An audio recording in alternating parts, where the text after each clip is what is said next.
Number of rounds എന്ന് പറഞ്ഞാൽ അതും നേരത്തെ പറഞ്ഞതുപോലെ കാലാവസ്ഥയെ ആശ്രയിച്ചിട്ട് മാത്രമാണ്. കഴിഞ്ഞ വർഷങ്ങളിൽ 2 റൗണ്ട് പോലും എടുക്കാൻ പറ്റാതിരുന്ന തോട്ടങ്ങളുണ്ട്. ഈ വർഷം 4 റൗണ്ട് ഇതുവരെ കഴിഞ്ഞ തോട്ടങ്ങളുണ്ട്. ചില തോട്ടങ്ങളിൽ 2 റൗണ്ട് മാത്രം കായെടുത്ത തോട്ടങ്ങളുണ്ട്. പല രീതിയിലാണ്. കാലാവസ്ഥാ വ്യതിയാനം അനുസരിച്ചിട്ട് വ്യത്യാസങ്ങൾ വരുന്നുണ്ട്. ഇടയ്ക്ക് ശക്തമായ കാറ്റ് വന്നപ്പോൾ പല ഭാഗങ്ങളിലും തോട്ടത്തിൽ പ്രതീക്ഷിക്കാത്ത അത്ര നഷ്ടങ്ങൾ വന്നു. നഷ്ടങ്ങൾ വന്നു കഴിഞ്ഞപ്പോൾ ആ ഭാഗത്ത് വീണ്ടും ചെടി സെറ്റായി വരേണ്ട താമസങ്ങൾ വന്നിട്ടുണ്ട്. അപ്പോൾ പിന്നെ അഴുകൽ നല്ല രീതിയിൽ ഈ വർഷം ബാധിച്ചിട്ടുണ്ട്. ക്രമം തെറ്റിയ രീതിയിൽ വന്ന അധികരിച്ച മഴ കൊണ്ട് കുറച്ച് പ്രശ്നങ്ങൾ വന്നിരുന്നു. എന്നിരുന്നാലും ഒരു ആവറേജ് 4 ഹാർവസ്റ്റ് പോയിട്ടുണ്ട് പല തോട്ടങ്ങളിലും. ഇനി ഒരു 2 ഹാർവസ്റ്റിനും കൂടിയുള്ള ഈൽഡ് കാണുന്നുണ്ട്. എന്ന് പറഞ്ഞാൽ ഈ വർഷം ഒരു 6 സൈക്കിൾ എന്താണെങ്കിലും ആവറേജ് വരാനുള്ള ഒരു പോസിബിലിറ്റി കാണുന്നുണ്ട്. അപ്പൊ പെസ്റ്റ് ആൻഡ് ഡിസീസ് ഇത്തിരി കൂടുതലാണെങ്കിലും ഈ വർഷം പൊതുവെ ഈ കാർഡമം കർഷകർക്ക് വില കൂടുതലും അതുപോലെ തന്നെ ഹാർവെസ്റ്റിംഗ് കൂടുതലും കിട്ടിയിട്ടുണ്ട്.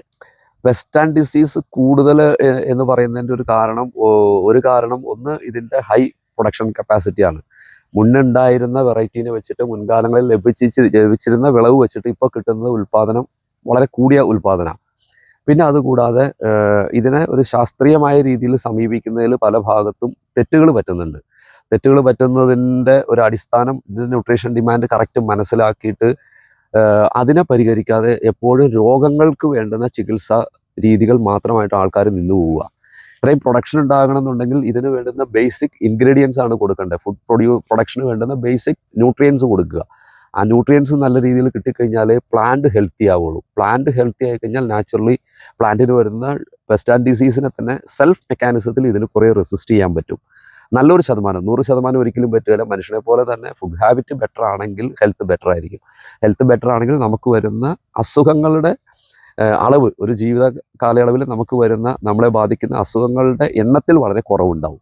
അപ്പോൾ എപ്പോഴും ഈ ഒരു കൃഷിയിൽ അറിഞ്ഞു കൂടാതെയോ കൂടുതൽ പ്രാധാന്യം കീടനാശിനികൾക്കും കുമിൾനാശിനികൾക്കും കൈകാര്യം ചെയ്യുന്നതുകൊണ്ട് എപ്പോഴും വളപ്രയോഗം 2ോ 3ോ പൊസിഷനിലേക്ക് മാറുക. അപ്പോൾ ന്യൂട്രീഷണൽ ഡിമാൻഡ് നല്ല രീതിയിൽ നമ്മൾ മീറ്റ് ചെയ്ത് കൊടുത്താൽ സെൽഫായിട്ട് ഇതിന് തന്നെ കുറേ കാര്യങ്ങൾ മാനേജ് ചെയ്യാൻ പറ്റും. ബാക്കി വരുന്ന ഒരു സപ്പോർട്ട് തീർച്ചയായിട്ടും നമ്മൾ കൊടുക്കണം. എല്ലാം ചെടീനെ കൊണ്ട് പറ്റുന്ന കാര്യങ്ങളല്ല. ബാക്കി വരുന്ന പ്രശ്നങ്ങളെ പരിഹരിക്കാൻ പറ്റാതെ വരുന്ന പ്രശ്നങ്ങളെ തീർച്ചയായിട്ടും കെമിക്കൽ ഫംഗിസൈഡോ ഇൻസെക്ടിസൈഡോ കൊടുത്ത് തന്നെ നമ്മൾ നിയന്ത്രിക്കണം. അടിസ്ഥാനപരമായിട്ട് എപ്പോഴും ശ്രദ്ധിക്കേണ്ടത് ചെടിയുടെ ഏറ്റവും ജീവനുള്ള ഒരു ഭാഗം എന്ന് പറയുന്നത് ഇതിൻ്റെ വേരാണ്. വേരിനെ ബാധിക്കുന്ന പ്രശ്നങ്ങളാണ് ഏറ്റവും പ്രൊഡക്ഷനെ നല്ല രീതിയിൽ കുറയ്ക്കാൻ കാരണമായിട്ട് ഇപ്പോൾ കാണുന്നത്. അപ്പോൾ ആ വേരിന് വരുന്ന അഴുകൽ പോലുള്ള പ്രശ്നങ്ങൾ, വേരിന് വരുന്ന പൊള്ളൽ മൂലമുണ്ടാകുന്ന കേടുകൾ, ഇതെല്ലാം ഫിസേറിയം എന്ന് പറഞ്ഞ് ഇന്ന് ഏലത്തിൽ നിയന്ത്രിക്കാൻ പറ്റാത്ത ആ ഒരു കുമിളിൻ്റെ വളർച്ചയ്ക്ക് വളരെ സഹായമാകുന്നുണ്ട്.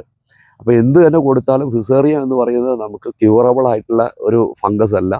നമുക്കതിനെ ഒരുവിധം മാനേജ് ചെയ്ത് നിർത്താനേ പറ്റുള്ളൂ. ഏറ്റവും മാനേജ്മെൻറ്റ് പ്രാക്ടീസിൽ ഏറ്റവും കർഷകർ ചെയ്യേണ്ട ഒരു ഭാഗം റൂട്ട് ഡിസീസ് ഏറ്റവും മിനിമം ആക്കുക. അതുവഴി ഇത് പ്ലാന്റ് സിസ്റ്റത്തിലേക്ക് എൻട്രി പോയിന്റിലാണ് നമ്മൾ മാക്സിമം നമുക്ക് റോൾ ഉള്ളത്. അപ്പോൾ ആ എൻട്രി പോയിന്റ് നമ്മൾ നല്ല രീതിയിൽ തടഞ്ഞു കഴിഞ്ഞാൽ ബാക്കി വരുന്ന പ്രൊഡക്ഷൻ റിലേറ്റഡ് ആയിട്ടുള്ള ഇഷ്യൂസിനെ നല്ല രീതിയിൽ അഡ്രസ്സ് ചെയ്യാൻ പറ്റും. അപ്പോൾ വേര് എന്താണെങ്കിലും ഒരു 2 മാസത്തെ സമയങ്ങളിൽ നിർബന്ധമായിട്ടും കർഷകർ തന്നെ പരിശോധിച്ച് അതിൻ്റെ ആരോഗ്യ രീതികൾ നമ്മൾ മനസ്സിലാക്കണം. ലൈവ് റൂട്ടിൻ്റെ സാന്നിധ്യം മനസ്സിലാക്കണം. ലൈവ് റൂട്ട് ഇല്ലെങ്കിൽ എത്ര ഹെൽത്തി സോയിലാണെങ്കിലും ഈ മണ്ണിലുള്ള പോഷകങ്ങൾ ചെടിക്ക് ലഭ്യമാകുകയില്ല. അതുമൂലം വിളവിൽ ഒരു ഉൽപ്പാദനം നമുക്ക് കിട്ടുകയില്ല. നെമറ്റോഡിൻ്റെ പ്രശ്നങ്ങൾ മനസ്സിലാക്കണം. വേരുപുഴുവിൻ്റെ പ്രശ്നങ്ങൾ മനസ്സിലാക്കണം. അതുകൂടാതെ എത്ര കണ്ട് നമ്മുടെ ചെടിയിൽ ഫൈബ്രസ് റൂട്ടുണ്ട്, വളം വലിച്ചെടുക്കുന്ന രീതിയിലുള്ള തലമുടി നാരിഴ പോലെ നേർത്ത വേരുകൾ, ആ വേരുകളാണ് ഏറ്റവും കൂടുതൽ വേണ്ടത്. ഇപ്പോൾ ഈ കാണുന്ന ഫീൽഡാണെങ്കിലും ഇതിലെ സോയിൽ ഭയങ്കര ഹാർഡാണ്. നമ്മൾ ഈ കാണുന്ന ഫീൽഡിൽ ഇത്രയും ഹാർഡായിട്ടുള്ള സോയിൽ ഫൈബ്രസ് റൂട്ട് വളരെ കുറവായിരിക്കും. അതിൻ്റെ കാരണം മണ്ണ് സ്വാഭാവികമായിട്ടും ഉറച്ച രീതിയിലേക്ക് മാറിക്കഴിയുമ്പോൾ ഈ മണ്ണിലെ ഓക്സിജൻ കണ്ടൻറ്റ് വളരെ കുറയുന്നു. ഈ ജൈവാംശം കുറയുന്നത് വഴിയാണ് തീർച്ചയായിട്ടും ഇതിനകത്ത് ഇത്രയും ഹാർഡായിട്ടുള്ളൊരു സോയിലായിട്ട് ഇത് മാറുന്നത്. ജൈവികമായിട്ടുള്ള ഘടകങ്ങൾ നല്ല രീതിയിൽ മണ്ണുണ്ടെങ്കിൽ മണ്ണിലെ വായുസഞ്ചാരം നല്ലതായിരിക്കും, മണ്ണ് ഇളക്കം നല്ലതായിരിക്കും.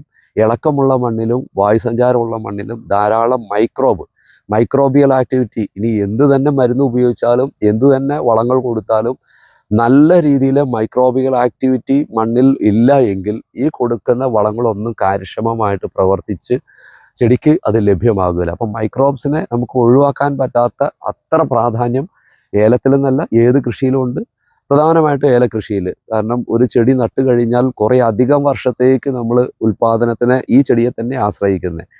പുതുക്കൽ അല്ലെങ്കിൽ ചെടി മാറ്റി നടുന്ന ഒരു പ്രോസസ്സ് നമ്മൾ 12-15 വർഷങ്ങൾ കഴിഞ്ഞിട്ട്, ചില ആൾക്കാർ അതും കഴിഞ്ഞ് കുറേ വർഷം കൂടി കഴിഞ്ഞിട്ടാണ് ചെയ്യുന്നത്. അപ്പം അത്രയും നാൾ നിന്ന അതേ ഭാഗത്ത് തന്നെ നിന്ന് നമ്മൾ ഉപയോഗിക്കുന്ന കെമിക്കൽ ഫംഗിസൈഡും കെമിക്കൽ ഇൻസെക്ടിസൈഡും എല്ലാം തരണം ചെയ്ത് ഈ സോയിൽ മൈക്രോബ് അതിൻ്റെ പോപ്പുലേഷൻ എന്നും വർദ്ധിപ്പിച്ച് സ്വയമേ നിർത്തുക എന്ന് പറഞ്ഞാൽ ഇമ്പോസിബിൾ ആണ്. അതിന് മനുഷ്യൻ്റെ ഇടപെടൽ ആവശ്യമാണ്. പീരിയോഡിക്കലായിട്ട് പറ്റുമെങ്കിൽ ഒരു 3 മാസം കൂടുമ്പോൾ ഒരു മൈക്രോബിയൽ കൾച്ചർ തീർച്ചയായിട്ടും മണ്ണിൽ നിങ്ങൾ കൊടുക്കണം. അത് കൊടുത്തില്ലെങ്കിൽ വരും കാലത്ത് ഇപ്പോൾ ഈ കാണുന്നതിനേക്കാൾ കൂടിയ രീതിയിലുള്ള വിളവിനെ ബാധിക്കുന്ന പ്രശ്നങ്ങൾ നമ്മൾ അഡ്രസ്സ് ചെയ്യേണ്ടി വരും. മുൻകാലങ്ങളിൽ ഒരു ഡിസംബർ കഴിഞ്ഞു കഴിഞ്ഞാൽ ഹാർവസ്റ്റിംഗ്, അല്ലെങ്കിൽ ഒരു ജനുവരി കഴിഞ്ഞാൽ ഹാർവസ്റ്റിംഗ് കഴിഞ്ഞു. 6 മാസം മഴ, 6 മാസം വെയിൽ എന്ന് പറയുന്ന കൃത്യമായൊരു കാലാവസ്ഥ രീതി ഉണ്ടായിരുന്നു. അപ്പോൾ അതിനനുസരിച്ച് പ്ലാന്റും കൃത്യമായിട്ട് ആ ഒരു സിസ്റ്റത്തിലാണ് ഫ്ലവറിങ്ങും വെജിറ്റേറ്റീവ് ഗ്രോത്തും എല്ലാം പ്ലാൻ ചെയ്തുകൊണ്ടിരുന്നത്.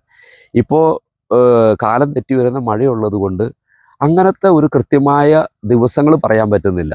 ഇപ്പോൾ ഈ ഒരു സമയത്ത് കായെല്ലാം എടുത്ത് മാറി ചെടിയിലെ അത്യാവശ്യം പണികളെല്ലാം ഒതുങ്ങി കഴിയേണ്ട ഒരു സമയമാണ്. ഇതിപ്പോൾ ജനുവരി മാസമായി.